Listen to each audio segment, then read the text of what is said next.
even just in the immediate kind of wingspan, that can be very chaotic, right? Yes. People can be talking to each other. People can be talking over each other, right? Yes. The suspect may be saying some things, right? Yes. Bystanders may be saying some things, right? Yes. In the chaos, it's easy to miss some things, right? In certain instances, yes, depending on the severity of what's going on. I'd like to publish part of the body-worn camera. It's Officer King's body-worn camera starting at 20:21:01. I'd like you to see if you can tell me what Mr. Floyd says in this instance. You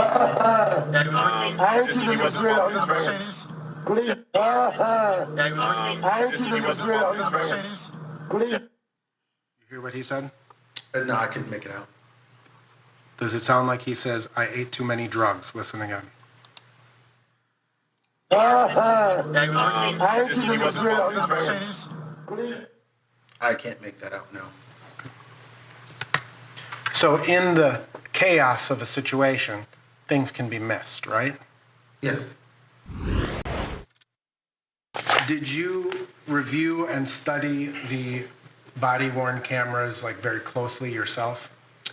I've seen all of them. I've reviewed most of them closely, yes. Okay. And did you attempt to understand and hear what various parties were saying at various times? Yes. Did you ever hear Mr. Floyd say, "I ate too many drugs"? No. I'd like to publish Exhibit 1007, and I'm going to ask you, sir, to listen to Mr. Floyd's voice.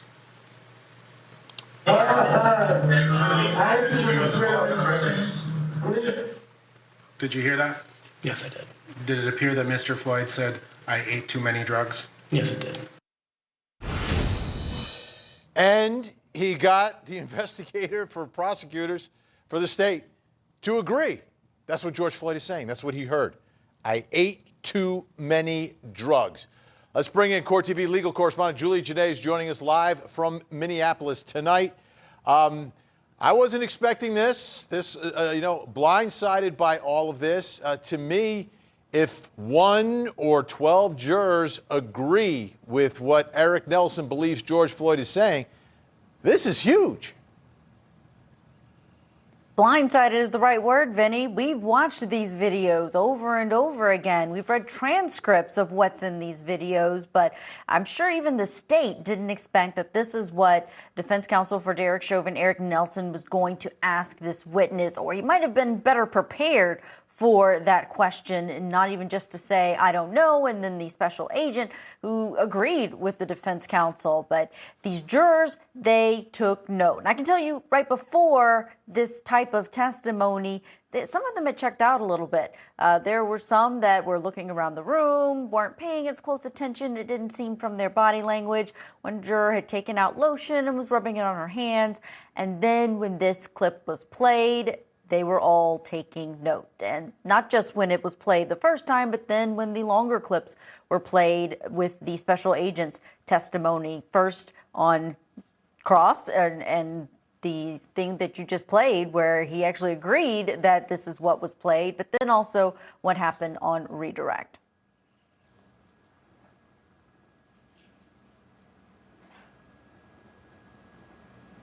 Horrendous for prosecutors. This moment is horrendous for prosecutors.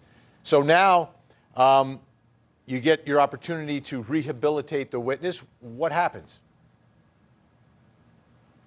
The state prosecutor who was doing this redirect then asked the witness just to listen a little bit longer, to listen for what was said. Didn't make any suggestions, because I think power of suggestion is really huge here, but said, "Let me play a 10-second clip of this." And after that, the special agent Ryerson was able to make a suggestion of what he says he actually is hearing. So this is after he agreed with the defense counsel that it was, "I ate too many drugs."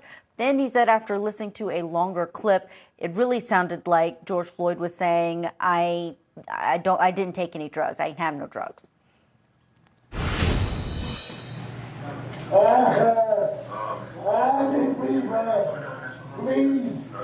Please understand. No, please, man, I can't breathe. Get up on the sidewalk, please. One side or the other, please. My face skin up bad. Here, should we get his legs up? Oh my God. Nope, just leave him. Oh Just my leave him. God. Just leave him. Yep, just leave him. All right. I'm dead. The park's still sitting on the car there. Look at my face, man. I'm assuming so. I believe so. I found a pipe. Get out of the car. Yeah, he was reading. I ain't Just doing he this wasn't real. following his Mercedes. directions. Please, Yeah, Yeah, across the the street, Mercedes. park's watching. please, Two other people with please, him. I can't breathe. So the record should reflect that we've played through 2021-10 with the quote that you were asked about appearing really at 2021-01, correct? Yes. Having heard it in context, are you able to tell what Mr. Floyd is saying there? Yes, I believe Mr. Floyd was saying, I ain't do no drugs. So it's a little different than what you were asked about when you only saw a portion of the video, correct? Yes, sir. Again, something this jury was taking note of. Vinny, I can tell you I can't tell the difference between one or the other. Just depending on how you listen to it, it does sound like either one of these could be what is being said. But I can say that that second interpretation is more in keeping what we heard George Floyd say in different parts of the video. When he is confronted about possibly being high or doing drugs, he denies it. So it seems to be in keeping with what he said earlier in the video more clearly. Yeah, for folks who've been watching Court TV, it may remind them of another trial. We had a situation like this. Todd Mullis was the defendant, and the prosecutor played a recording of Todd Mullis. Not going to get into that whole issue, but we've seen something like this before. Let's bring in our special guests who are joining us tonight. In New York, criminal defense attorney, civil rights attorney Ron Kuby is back with us. And in Orlando, Florida, wrongful death attorney and co-counsel for the families of Trayvon Martin and Andre Hill, Natalie Jackson returns as well. Can we do this, Ron and Natalie? I'm going to play you the clip one more time. Again, the two versions that are out there are I ate too many drugs or I ain't do no drugs. We're going to listen to it twice now. So you'll hear it once, then you'll hear it a second time. Let's listen. Get out of the car. Yeah, he was reading. I ain't Just doing he this wasn't real. following his directions. Get out of the car. Yeah, he was reading. I ain't Just he doing this wasn't real. following his directions. Ron Kuby, I'm interested in your take on what you heard and what this issue means and what it could do. Well, here's a pro tip generally when you're defending somebody in a murder case. The less time you spend talking about what your client did to make the dead guy dead, the better off you are. So whether he said what I actually did here, which is I ain't do no drugs, or whether he said I ate too many drugs, the fact that we're focusing on it, the jury is focusing on it, this has become an issue, is something that benefits the defense because you're not talking about Derek Chauvin using deadly physical force. You're talking about somebody who's playing into the defense narrative that he was a drug addict, that he perhaps, although the toxicology we'll see, died at least in significant or substantial part from an overdose of drugs. It clearly impaired his judgment in terms of his initial refusal to comply with the police. So it doesn't really matter what he said as long as you're talking about George Floyd's drug use rather than Derek Chauvin's knee use. Natalie Jackson. Well, I heard I ain't do any drugs, which could be an African-American vernacular that is being used. We see this in a lot of cases where there's a Black defendant on trial. Where there's a Black victim or a Black defendant even on trial, where there's a statement made and there's an attempt to reframe the statement. I think in the context of how it was said, there is clear indication that he's saying he was denying doing drugs again. And I think that I've heard a lot of commentators say that, this was a point for the defense, but it also can backfire on the defense. It can backfire because they lose credibility. If there's a 50-year-old Black woman on this jury who has heard African-American vernacular before, and if they don't believe that this is what George Floyd said, "I ate too many drugs." There's been an emphasis by the defense that that is what he said, and that could be seen as a reaching for straws and a grasping for straws. So I think that, it's a double-edged sword. Ron, is there any issue here? Because if he ate too many drugs, we understand how that plays with the defense theory of cause of death. But if he's saying, "I ain't do no drugs," and we know he's got drugs in his system, and they found drugs with his DNA on it, he's lying to police. Right. It's a total. I mean, to the extent that this point becomes significant later on, and quite frankly, I think the toxicology experts and the medical examiners will have more to say about the effect that the drugs he took had on his overall well-being. I'm not at all convinced that even if he said what the defense said he said, his own subjective perception of his drug use is going to be relevant to the cause of death. But either way, he either ate too many drugs, which is a bad thing for the prosecution, or he's denying doing any drugs when, unfortunately, because of the autopsy, we know that, in fact, he did. Again, let's not talk about Derek Chauvin. If you're a defense lawyer, let's talk about almost everybody and almost everything else. It's what we do. It's why people love us. Natalie, let me ask you about the special agent who has to basically recant and take back his testimony live in front of the jury. Is there a risk that somehow harms the credibility of him and the rest of the state's case if you've got someone up there saying one thing on cross and then when he's back on redirect, all of a sudden changing his testimony live in front of the jury? Well, sure, there's a risk. There's a risk with this because the prosecution is the only person that has the burden of proof in this case. So everything that they say will be scrutinized.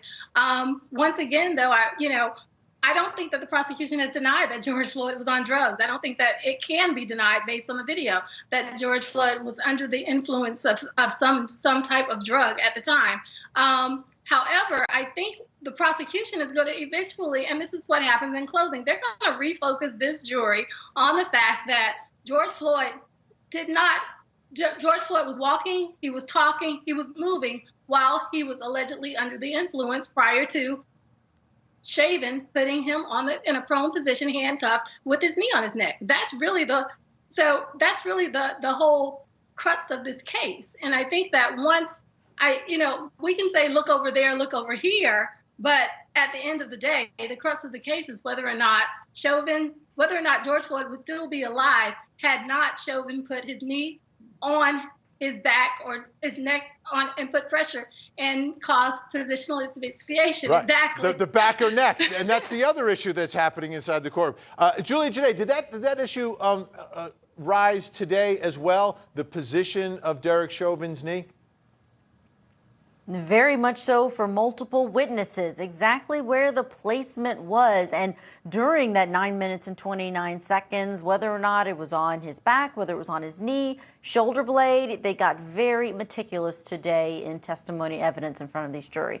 All right, Ron, let me ask you about that. Is that the exact position of Derek Chauvin's knee, whether it's on his neck, the base of his neck, between the shoulder blades, is it a big deal?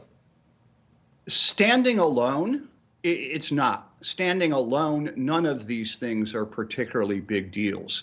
But a defense win here, what does a defense win look like? I mean, Derek Chauvin is not going to walk out of that courtroom a free man. You're not going to get 12 people to say not guilty of all of the charges. But if you can get one or two jurors to hold out for acquittal, maybe you'll get a mistrial, or you may end up with a compromise verdict on the least serious charge, which is second-degree manslaughter. Derek Chauvin at some point should have been paying more attention to George Floyd. Yes, Derek Chauvin acted with culpable negligence. He was distracted by the crowd when he shouldn't have been. He wasn't paying attention the way he should have been. And that's manslaughter in the second degree. And that's the least serious charge. He'll end up doing about 2.5 years on that. That's what a defense win looks like, and that's what they're building toward. All right, Julia Janae will rejoin us in a little bit. Ron and Natalie will stay with us when we come back. Some of the other big moments today. Another big day. I mean, every day things are happening inside this courtroom. that can completely change the way the jurors are seeing the evidence. We'll talk about it when we return.